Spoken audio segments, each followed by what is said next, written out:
Hai guys, kami dari kelompok A ingin mempresentasikan 3 perspektif dalam psikologis yang beranggotakan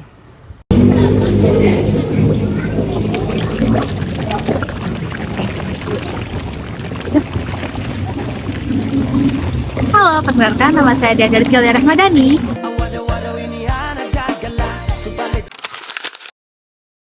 Hai, nama aku Risa Nasya Kalista.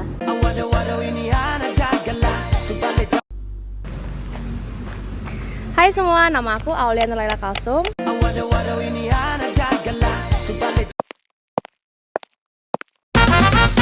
Halo, perkenalkan nama aku Anisah Nurrahmah.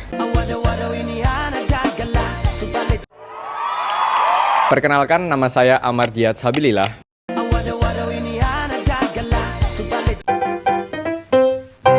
Halo semua, perkenalkan nama aku Lutfiana Zahrani.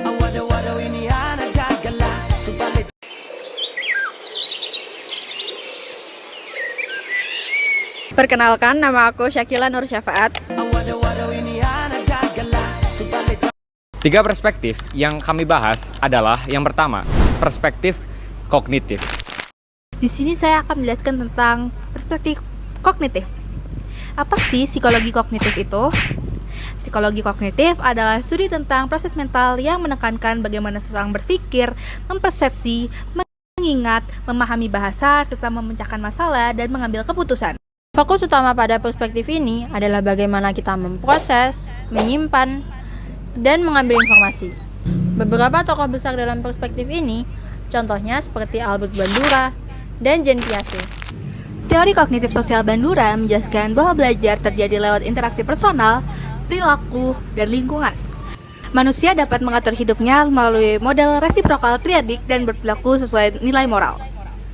Belajar tidak harus melalui pengalaman langsung, tetapi bisa melalui pengamatan, penyimpanan, peniruan, dan motivasi dari hasil perilaku model.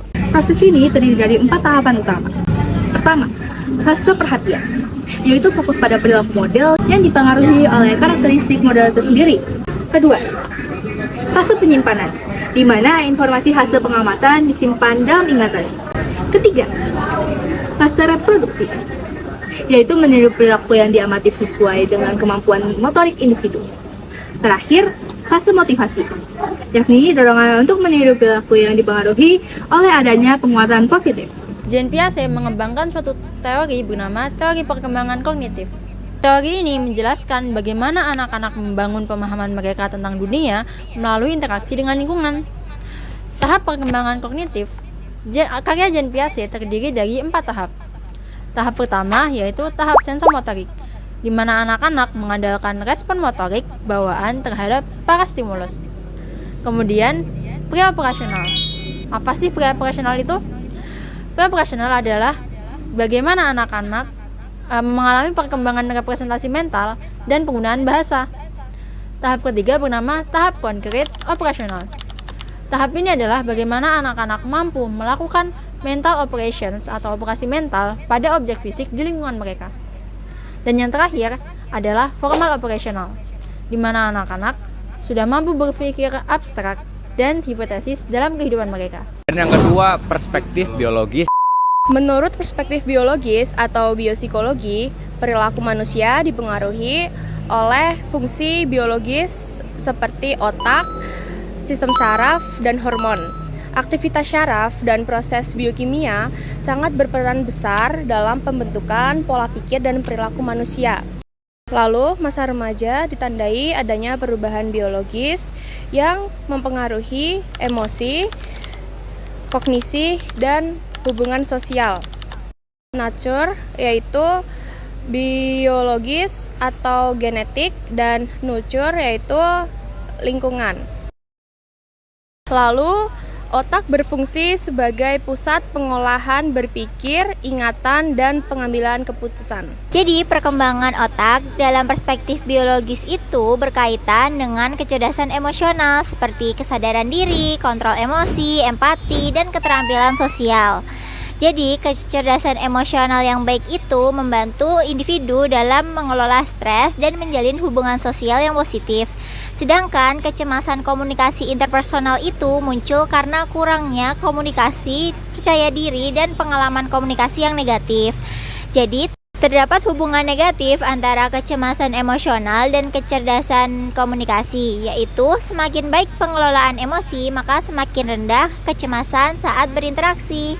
Dan yang terakhir, perspektif Islam. Perspektif Islam didefinisikan dirinya sebagai kajian teori yang membahas tentang perilaku manusia dan jiwa manusia, yang mencangkup aspek terlihat maupun tidak terlihat.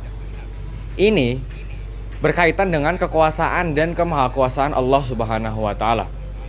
Psikologi Islam bertujuan untuk memahami perilaku manusia dengan dasar wahyu dari Al-Quran dan hadis, serta menggunakan akal, indera, dan intuisi. Dalam perspektif Islam itu terdapat 3 sumber pengetahuan. Yang pertama ada bukti sensorik atau empiris, yaitu bukti yang diperoleh melalui data observasi yang mendasari metode ilmiah. Yang kedua itu ada akal dan nalar, yaitu kemampuan manusia yang untuk menyadari kebenaran baik dari probabilitas atau niscaya. Yang ketiga itu adalah laporan yang terpercaya, yaitu pengetahuan yang dihasilkan dari laporan terpercaya termasuk wahyu dari Allah.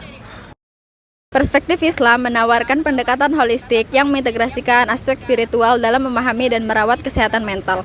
Wahyu dari Allah merupakan sumber pengetahuan utama yang memberikan wawasan tentang jiwa dan dunia yang tidak kasat mata. Melalui pemahaman ini, individu diharapkan dapat mencapai kesehatan psikospiritual secara optimal dan mendekatkan diri kepada Tuhan.